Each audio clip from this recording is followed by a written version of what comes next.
el petrismo, las fuerzas se mueven intentando entrar en la etapa de gobierno, conformar mayorías en el Congreso de Colombia. Se prepara el presidente Petro para hacer hoy seguramente primeros anuncios alrededor de su gabinete y a desarrollar el concepto del acuerdo nacional, que es de lo que habló Petro el domingo en la noche.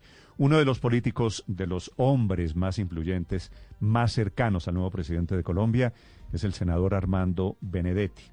Senador Benedetti, buenos días. Muy buenos días a usted, Néstor, la mesa de trabajo y a los oyentes que nos siguen ahora. Senador Benedetti, ¿en qué está el petrismo hoy convertido en el ganador de las elecciones? A ver, el petrismo está convertido hoy, sobre todo Petro, presidente, con base en el discurso que él dio el día de la elección pasada, el domingo, que él lo que está hablando siempre es de un acuerdo nacional. Ese acuerdo nacional, la primera base, se hace con la base de los diálogos y de las conversaciones que se puedan hacer para tomar decisiones.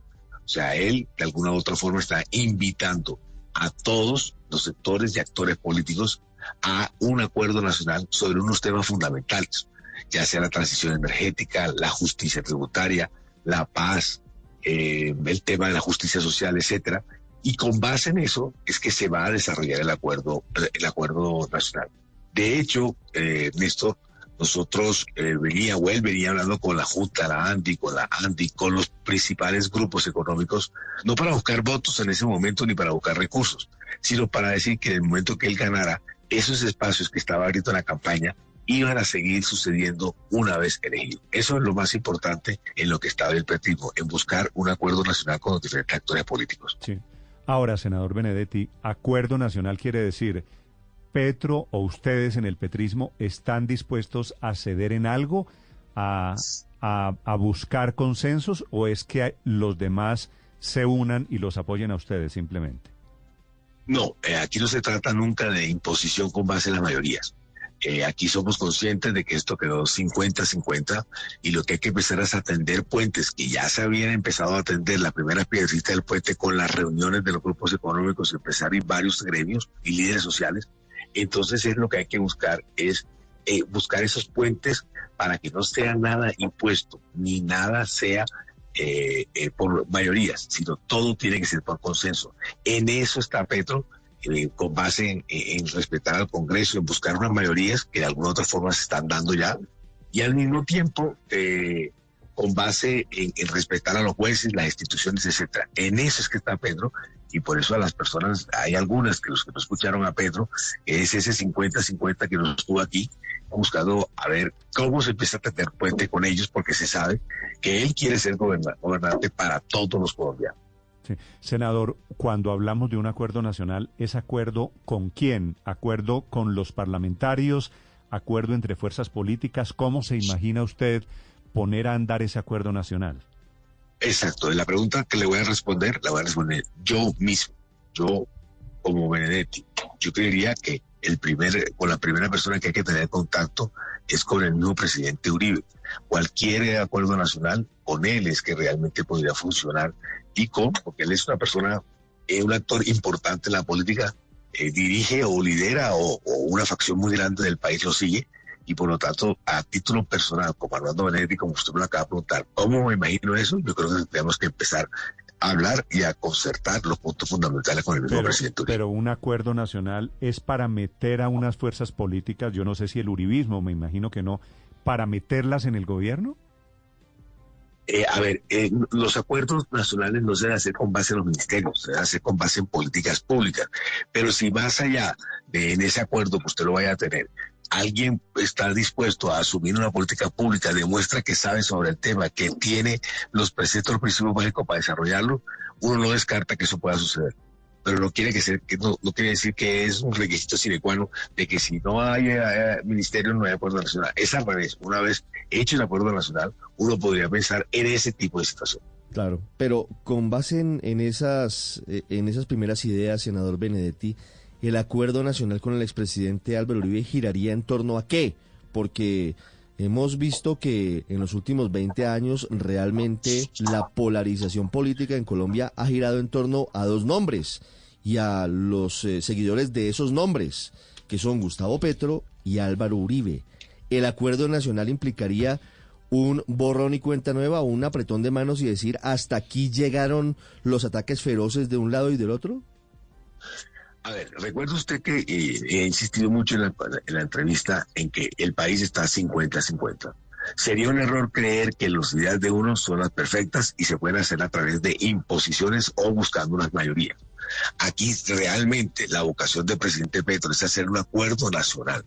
Entonces usted me pregunta, ¿qué haría usted, Benedetti? Yo no sé si esto lo está pensando Petro presidente. Yo empezaría a hablar y a buscar los acuerdos con el mismo Álvaro Uribe y con cualquier otro sector que quiera aceptar el diálogo, de eso estoy seguro que Petro presidente va a tender la mano. Pero para buscar ese diálogo. Senador Benedetti, póngame un ejemplo. Ustedes le dicen a Álvaro Uribe o a unas fuerzas políticas, jefes de partidos políticos, venga, hablamos de un acuerdo nacional. Y le van a decir esas personas al otro lado del teléfono, ¿acuerdo sobre qué? ¿De qué vamos a hablar?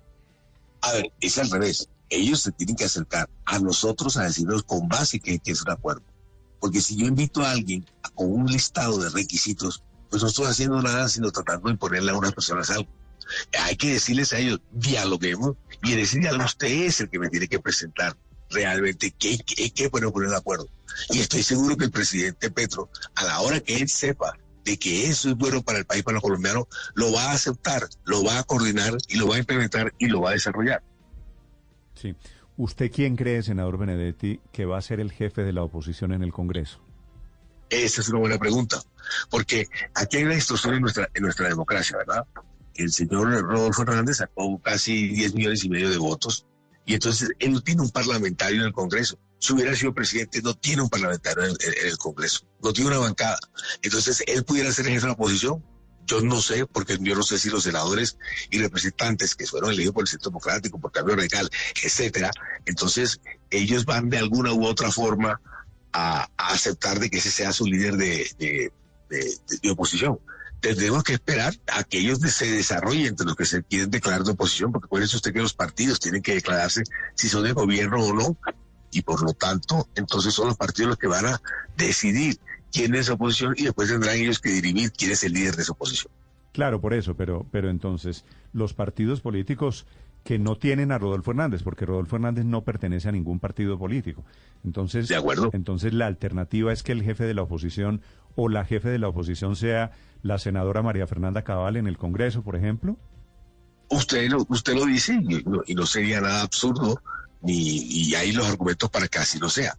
Pero acuérdese usted que primero los partidos, por constitución y por ley, ellos tienen que decirnos quién va a estar con el gobierno, quién está en la oposición, etcétera, etcétera. Y después, una vez que ellos se declaren, ellos son los que tienen que escoger la oposición. No, nosotros tenemos que decidir quién es el jefe de la oposición. ¿Y qué partido ve usted entrando al gobierno o declarándose en el gobierno? Mire, nosotros tenemos 20 senadores elegidos, 31 representantes, y se les suman la Comuna de Paz. Estamos hablando de una cantidad importante de congresistas, de más de 60 congresistas. ¿Nosotros quiere decir el pacto histórico? El pacto histórico, exacto. Y esos 20 senadores, si usted le suma los 13 verdes, que todos estuvieron acá con nosotros, más algunos indígenas cristianos, estamos llegando a 40 y hay que llegar a 15. Y ahí yo sé que hay unos 2 o 3 de la U, no que no hayan ayudado ni que estén con nosotros, pero sí que han expresado su interés después del domingo. Hay 11 personas del Partido Liberal, etcétera, que yo no le veo ninguna dificultad en armar unas mayorías en el Senado, sin estar prometiendo nada, ni a nada a cambio, ni nada, sino que ya empieza la dinámica. Y, por ejemplo, estoy seguro que el presidente Petro no se va a meter, como ningún presidente se ha metido, en las organizaciones de las comisiones ni las dignidades. De pronto, para el tema de la presidencia del Senado, habrá unas pujas ahí que de pronto habrá que dirimir. Pero eso, lo que uno llama mayoría dentro del Congreso, eso no nos quita el sueño ni nos intranquiliza. Sí, senador Benedetti, Gustavo Petro es seguramente uno de los congresistas más experimentados. ¿Lleva cuánto tiempo? Lleva muchos años siendo congresista. 20 y pico, pues que yo mucho tiempo, yendo y viniendo, porque allí hubo un intermedio cuando fue alcalde de Bogotá. ¿Cómo va a manejar la relación con el Congreso Gustavo Petro, que viene del Congreso de la República, ahora siendo presidente, con las mismas prácticas que han tenido hasta ahora los anteriores jefes de Estado?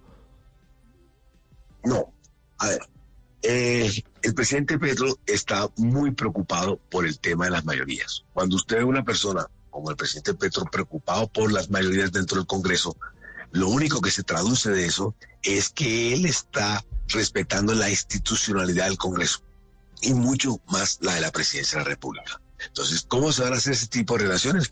Me imagino que eso usted lo puede diseñar desde ahora, cómo van a hacer ese tipo de relaciones. Esas relaciones se irán tejiendo en ese sentido, pero lo importante, lo que hay que rescatar es que es un presidente de la República, está pendiente de una mayoría del Congreso, lo que está traduciendo es que él está respetando la institucionalidad y que quiere entenderse con el Congreso para las grandes reformas que se vayan a hacer. Claro, pero... Eso es lo clave y lo importante de ese mensaje. Sí. Ahora, que si van a dar esto y lo otro, eso es minucia, carpintería, que yo no sé si se vaya a dar o no se vaya a dar. Estoy casi seguro que no, pero yo no le puedo decir desde hoy, eso no se va a dar. Claro. Y muy seguramente no se va a dar porque ese es el talante de él y lo dijo todo el tiempo. Pero para los temores que había, para las dudas que habían antes de la campaña, de que él sí iba a respetar al Congreso, no, como por ejemplo sabía que Rodolfo Hernández no quería saber nada del Congreso, aquí hay una persona que está respetando dentro de la Constitución, está respetando al Congreso de la República y que se traduce de su preocupación de las mayorías, es porque quiere trabajar con el Congreso y respetarlo. Sí, ese es un mensaje importante, de acuerdo, senador Benedetti, pero ¿quién será el encargado entonces de definir la carpintería? De cómo va a convencer el presidente Gustavo Petro a los congresistas para que se sumen a sus proyectos y conseguir las mayorías para sacar adelante los proyectos que vengan de la Casa de Nariño. ¿Quién va a ser el encargado de esa relación con el Congreso? Yo no sé, eso ya le tocará al presidente Petro decir quién será el que vaya a hacer ese tipo de relaciones, pero lo que sí es clave, yo estuve 20 años en el Congreso, y resulta, Ricardo, que eso, el presidente el primer 6 meses o el primer año, alza el teléfono, cuenta con el concurso de cualquier congresista. Yo nunca he estado en los 20 años de que digan, no, mire, vamos a conformar un gabinete con base en el Congreso. No lo hizo Uribe, no lo hizo Santos, y ahí van hay una luna de miel, hay una luna de miel inicial. El presidente... Hay una luna de miel, exacto. El presidente hay que cuidar esa... Congreso. Y también con opinión, esa luna de miel, por ejemplo, es vital cuidarla, porque si usted se pone aquí a hablar de todo y a desgastarse de todos los días, en 30 días puede perder 10 puntos si se descuida. Entonces lo que hay que cuidar es esa luna de miel, y esa se cuida haciendo las cosas muy bien con el Congreso y empezar a saber cómo está la ciudadanía, y en nuestro caso, el otro 50% no excluirlo, sino para el contrario, incluirlo dentro de cualquier plataforma que se vaya a hacer de gobierno. Sí, senador Benedetti, a propósito de eso, de esa luna de miel y de esa idea de gobernar para ese otro 50%, es decir, para todo el país, ¿cómo van a hacer ustedes, el petrismo con las barras bravas, que están en otra tónica, pidiendo cárcel incluso para el ingeniero Rodolfo Hernández, y en la tónica de no sumar, sino dividir? Ese es un problema del cual nosotros hemos adolecido. O sea, la gente aquí cree que uno maneja las barras bravas o las bodegas. Eso no existe aquí. Quiero que hacerme entender, y quiero que por favor usted me crea que en las vivencias que yo he tenido cerca a presidente Petro, esas barras no existen. Lo que pasa es que, por ejemplo, a mí me atacan bastante, demasiado diría yo, pero a mí nunca se me ocurre pensar que es Uribe el que está detrás de eso. Me explico, en la campaña sí sabía uno quién estaba detrás de los ataques o de los inventos, pero lo que le quiero decir es que uno no es responsable, ni la campaña ni el mismo Petro presidente, de esas barras bravas, que hasta a veces la cojo hasta conmigo, la cojo con todo el mundo. Entonces ellos están en una dinámica ahí que les gusta eso en el Twitter, que es lo que yo veo que todo el mundo que está en Twitter le gusta, es eso, insultar, echar vaina, encuerarse, etcétera, etcétera. Yo a veces mamo gallo de que mi abuela y las amigas de mi abuela, yo me acuerdo que no quería, si al marido lo botaban de la casa no quería que lo supiera, si tomaba mucho trago no quería que lo supiera, si el hijo era homosexual no quería que lo supiera. Ahora usted ve en las redes haciendo todo lo contrario, todo el mundo encuerándose, desnudándose, querer decir eso y peleando con otros. Sí, pero senador, ¿usted de dónde saca la tesis de que las barras bravas de que las bodegas que lideran esas barras bravas que dice María Camila no existen? Primero porque Petro tiene una dinámica de más de un año aquí y yo no he visto que eso se haga. 1, 2, si usted revisa, eso es lo que nos ha traído más enemigos. Muchas personas odian a Petro y odian a la izquierda por una cantidad de unas 4, 5, 6 personas que son bastante virulentas y agresivas dentro de las redes. Y entonces le echa la culpa a Petro, que Petro le mandó a decir a esa persona que dijera eso. Y eso créame que eso no existe. Y es el talante de él. O sea, visto que en los Petrovideos, que son chistosos porque Petro no habla, usted lo ve que él hable despectivamente de alguien o diga alguna cosa fuera de tono de alguien. O sea, yo nunca lo he visto decir una grosería. Y eso que yo digo 60.000 groserías. En esos Petrovideos, entre otras cosas, no es donde el señor Guanúmen da una instrucción para mover unas campañas de desprestigio vía bodegas? Por eso te digo, Guanúmen que tiene que responder qué fue lo que pasó, qué fue lo que me dijeron.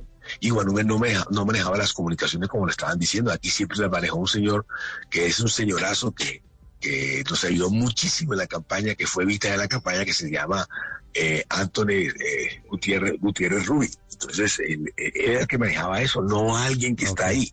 Okay. Pero no es que uno le haya mandado a decir al pelado, oye, haga tal vaina. Eso no existe ni funciona así. O sea, sería muy tonto y muy infantil y muy ingenuo hacerlo. Y le repito, a mí me insulta un poco de los días. Yo no voy a decir que fue Uribe, porque son personas llegadas a Uribe. Y dicen de todo. A propósito de Uribe. Pero del otro lado sí, cuando los clavan allá, entonces dicen que fue Petro. Y eso no es así. Mire, a propósito de Uribe y del acuerdo nacional del que usted está hablando, senador Benedetti, ¿quién le hace la llamada a Uribe para invitarlo a ese acuerdo nacional? ¿La hace un congresista o Petro está en los planes de Petro llamar a Uribe? No, yo por eso le contesté que usted fue el que me preguntó, Benedetti, ¿cómo se imagina un acuerdo nacional? Y yo le dije, yo creo que habría que empezar por ahí. Si eso decidiera Petro presidente es el que tiene que hacer la llamada directamente. No creo que un presidente esté ahora en la posición o tenga el problema de mandar un mensaje a alguien o buscar a alguien. Sí.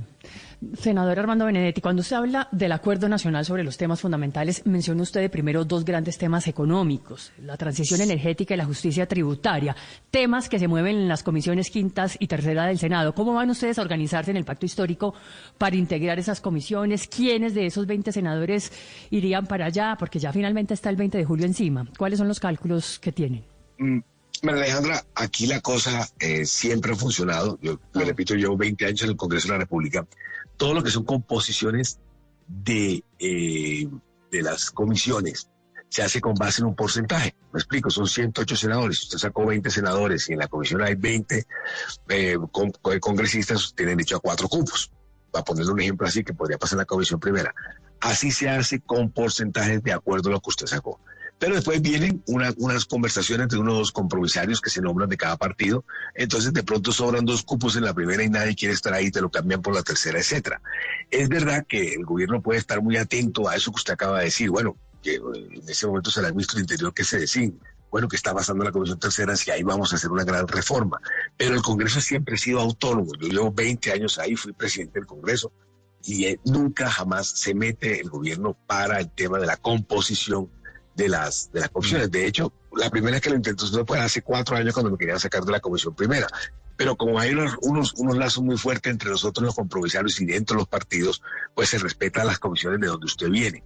Pero ya para la presidencia del Senado, en eso sí, por lo menos alguien alza la oreja o escucha o pregunta o mira qué es lo que está pasando para la presidencia. Pero para los compromisos internos, nunca recuerdo que el presidente o el gobierno se haya metido. ¿Y quién cree usted a propósito que va a ser el presidente del Senado? No sé, ahí hay varios candidatos, pero eso está para alquilar balcón. Pero es decir, yo veo 2 candidatos, fuera de Bolívar o de Roy, ¿quién más? He escuchado por ahí a Alexander López que quiere serlo, la misma María José lo quiere ser, pero eso además tienen que empezar con los acuerdos dentro del Congreso de la República que creo que se van a dar, que debe empezar, siempre empieza el partido mayoritario, y mucho más si es de gobierno. ¿Y ustedes ya hablaron con el presidente Petro de estos temas? No, yo no he hablado de eso porque yo poco tendré que ver en la designación de quién va a ser las mesas directivas del Congreso. Eso es un tema entre el pacto histórico y allá, y quien Petro designe o decide quién es el ministro del Interior.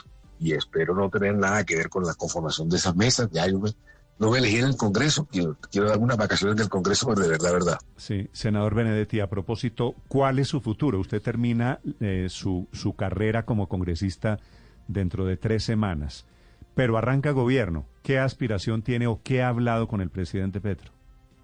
Yo creo que las aspiraciones que yo tenía, que no las voy a confesar aquí, pero sí las tengo, pero yo creería que ya a partir de la dinámica de la campaña, más bien depende de lo que él quiera y no lo que yo quiera. Ya uno esa libertad, por así decirlo, la perdí desde hace meses cuando estaba acompañando en los últimos 8 meses, 24 horas, todas las semanas en campaña. Nosotros empezamos en noviembre y terminamos el de ayer, entonces ya uno como que pierde esa libertad. Yo creo que él es el que tendrá que decidir qué se hace o qué no se hace. Pero me imagino que usted ha tenido una conversación con él, usted le ha dicho, bueno, ¿y yo qué? Créeme que no. Te lo juro por la vida de mis hijos que no. Te lo juro por la vida de mis hijos. Nadie juraría en vano por la vida de sus hijos. Yo te juro por la vida de mis hijos que yo no tengo esa conversación. Bueno, entonces nadie juraría en vano en público por sus hijos. Yo juro por la vida de mis hijos de que yo no tengo esa conversación. ¿Y cuál es su aspiración? No, ninguna. La que yo tenga no importa. Yo soy político. Siempre me sedujo estar en algún ministerio o algo, pero yo creo que no sé, de pronto no se va a dar por las circunstancias que vaya a pasar. Pero le repito, ya no es una cosa mía, es lo que él quiere. Mire, senador Benedetti, ¿usted sabe cuál es la decisión más importante, la primera que debe tomar la mayoría del pacto histórico? Sí, señor. ¿Cuál es? Sí, señor. La del ministro de Hacienda. Lo que sucede, Néstor, es que ya Petro había hablado de cómo va a ser su ministro de Hacienda. Acuérdese usted que él habló bellezas de José Antonio Campo y que esa persona, si no era ministro de Hacienda, iba a ayudar